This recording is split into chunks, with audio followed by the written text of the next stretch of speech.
Let's dig into the details of the experimental design. First, we'll look at monohybrid crosses, where Mendel investigated the inheritance of just one trait. He took these two lineages that breed true. In this case, let's use the height of the plant. We don't care about flower color or pod shape or anything else right now, just height. The initial parents are called the P generation, or the parental generation. Mendel wanted to know what would happen when the tall and short lineages were crossed. The offspring of the P generation are called the F1 generation, or the filial 1 hybrid. Mendel found that the offspring between the true breeding tall plants and the true breeding short plants were all tall. Where did the short go? Then he conducted a self-cross on the F1 generations to produce the F2 generation, or the filial 2 hybrids. To Mendel's surprise, he found that the tall F1 generation produced 75% tall offspring and 25% short offspring. So the shortness of the P generation skipped the F1 generation. So now is a good time for a vocabulary side quest. If you have the Punnett Squares handout I gave you in class, now's a good time to pull that out. And if you don't have it, go jump over to Canvas and grab it. Gametes are haploid sex cells, that's sperm or eggs, and we recall that these are the result of meiosis. Alleles are variant forms of a specific gene that represent different versions of a gene that occupy a given locus or a position or location on a chromosome. The genotype is a specific genetic makeup or the combination of alleles, or in other ways to say it is the type of genes that an organism has. The phenotype is the observable characteristics, traits, or behaviors of an organism. So I kind of think of the phenotype being the physical expression of the genotype. So when we go back and talk about our genotype, we can discuss the types of alleles that are present. If we have a homozygous genotype, contains two copies of the same allele for a given trait. And heterozygous genotype has different alleles. So a dominant allele is a version of a gene that is expressed even if an individual carries just one copy.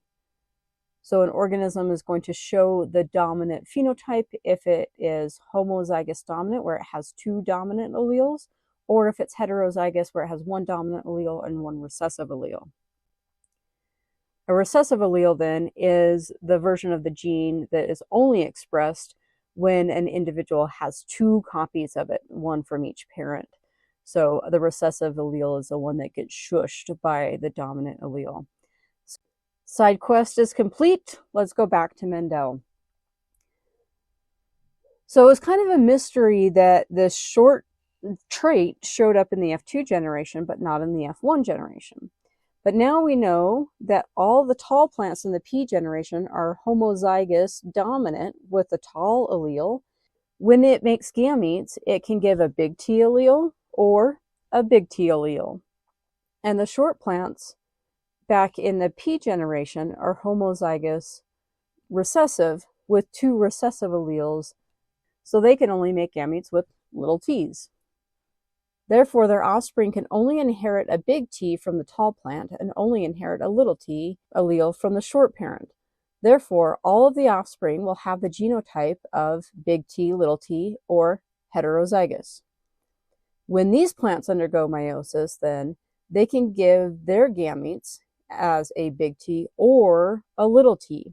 And that means that there's more possible combinations. In fact, there's 3 possible combinations of the pairing of the gametes that could happen during fertilization.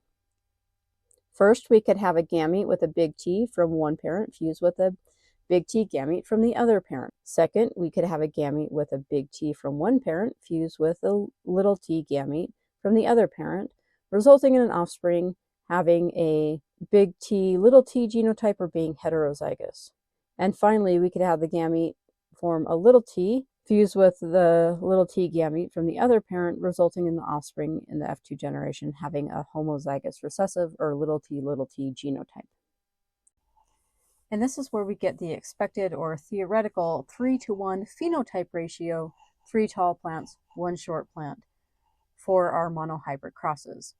The expected genotype ratio is 1 to 2 to 1 ratio, meaning 1 homozygous dominant, 2 heterozygotes, and 1 homozygous recessive. Now, Mendel didn't stop just with height. He looked at all 7 traits. And in the observed data for all those traits, the observed ratio for the F2 generation was really close to the expected 3 to 1 phenotype ratio of 3 dominant phenotypes and 1 recessive phenotype. Now, based on his results, Mendel made 3 conclusions about inheritance. And now we say that these are the 3 assumptions of Mendelian genetics.